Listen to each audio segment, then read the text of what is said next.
Corvo, if only there was someone else I trusted to send, so that you could remain near. But there is no one else. And the Spy Master was right to insist that I send you.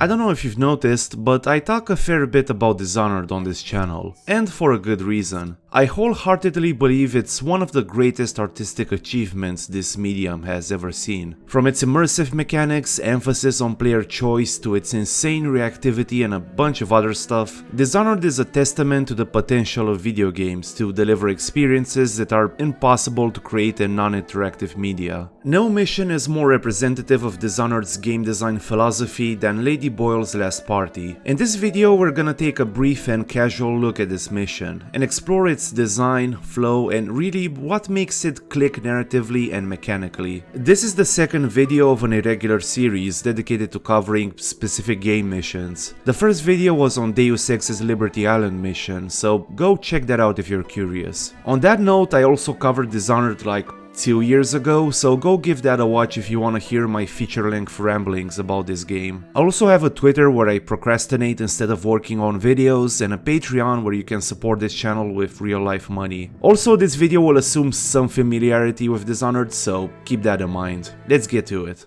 Drink till you drop, that's my motto. So the premise of the mission is pretty simple.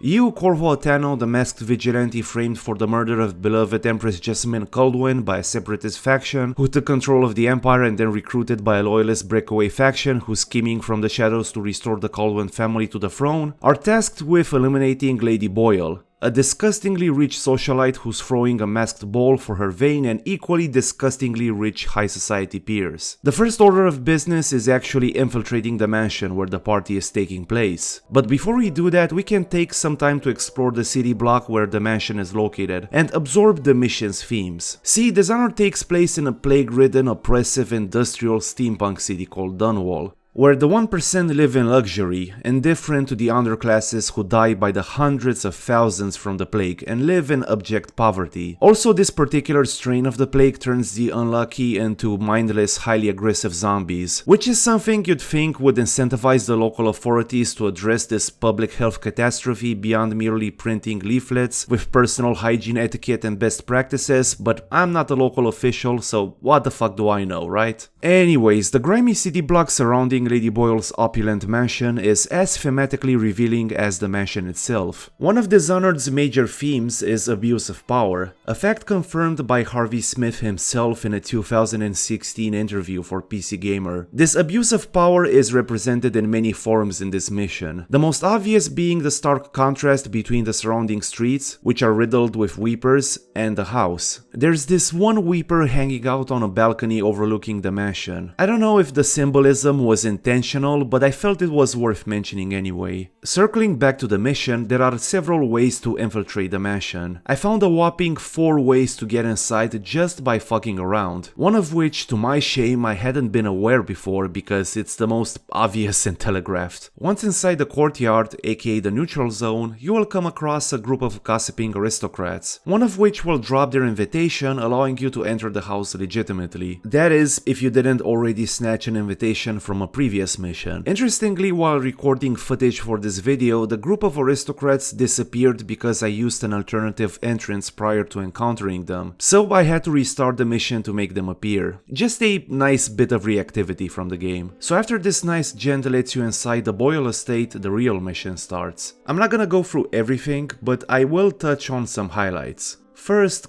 God, are these rich fucking assholes obnoxious. Imagine the most stereotypical high society snob an European royal family could spawn, but turn to 100. However, hobnobbing with these aristocrats reveals some pretty interesting details. For one, these leeches masquerading for human beings can't go 1 second without talking shit about one another. Since rich people backstabbing each other is by far my favorite genre of fiction, I was totally in for it. Second, they think you're someone who's decided to dress as Corvo Attano. You know, the vigilante whose likeness appears on wanted posters all around the city. So there's that. Now, in the garden near the house, you can partake in a small but very amusing side quest. Basically, one of your buddies from the resistance movement, Lord Pendleton, had you deliver a letter to one of the attendees, Lord Shaw. When he opens the letter, it's revealed that Lord Pendleton offered you as a substitute in a duel with Lord Shaw. For some reason, it never occurred to me in previous playthroughs to try a non-lethal approach, so I switched to sleep darts just to see what happens if I spare him. Sadly, the guards overseeing the duel act as though he's dead, which was a bit disappointing. It's unclear if it was intentional or just an oversight. With that over, it's time to finally enter the mansion. If, for some reason, the self-centeredness displayed by the rich assholes outside wasn't enough to grind your gears, now seeing all this opulence might be the time to feel your blood boiling. Wait, did I make this joke before?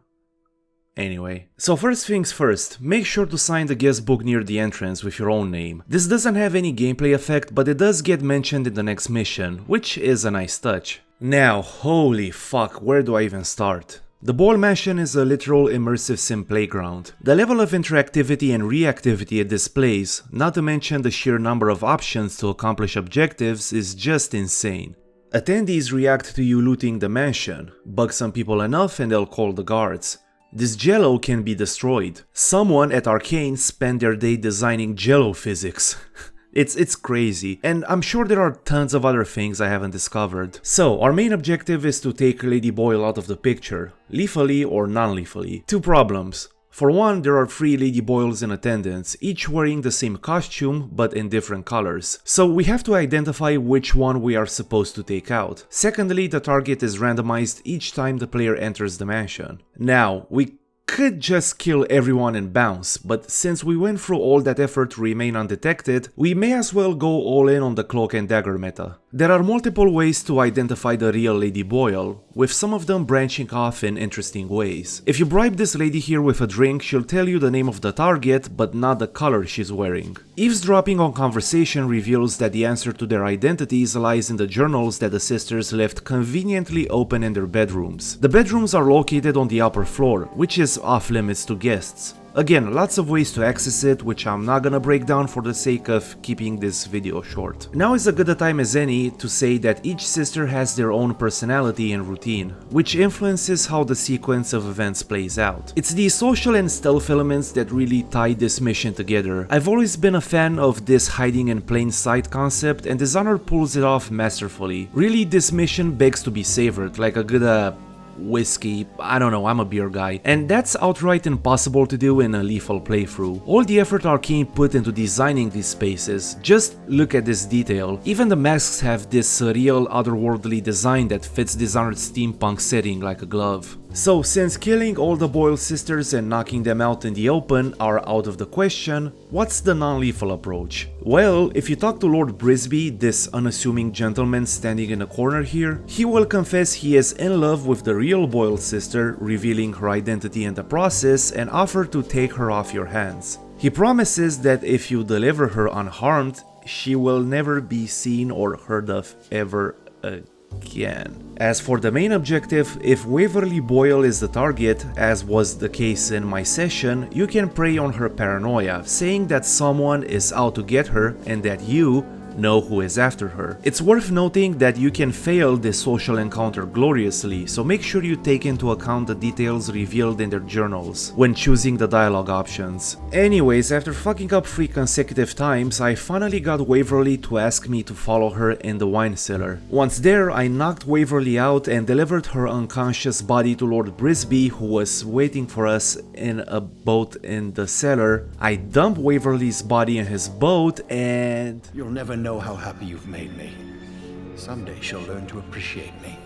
After all, she'll have her whole life.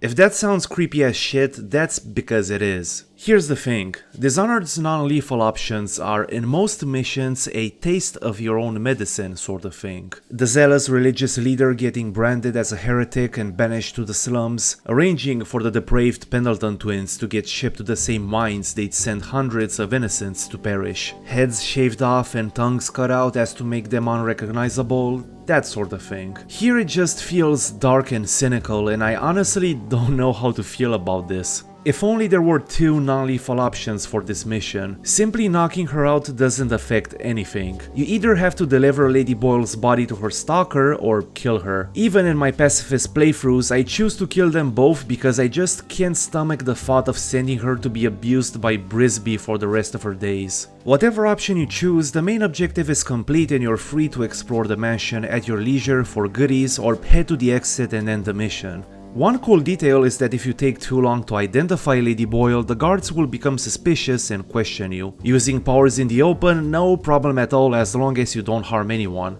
Minding your own business and mingling with high society types, that's where we draw the line, my good sir. And that's pretty much it as far as this mission is concerned. This mission is a fan favorite and it's no wonder why. It's such a tight piece of game design that's sadly becoming increasingly rarer as time goes on. And were it not for Dishonored 2's Clockwork Mansion, Lady Boyle's last party would have been the peak of the series. But that's a story for another time. Thank you so much for watching. As always, a special thanks to my wonderful patrons whose generous support makes these videos possible. I'll see you next time.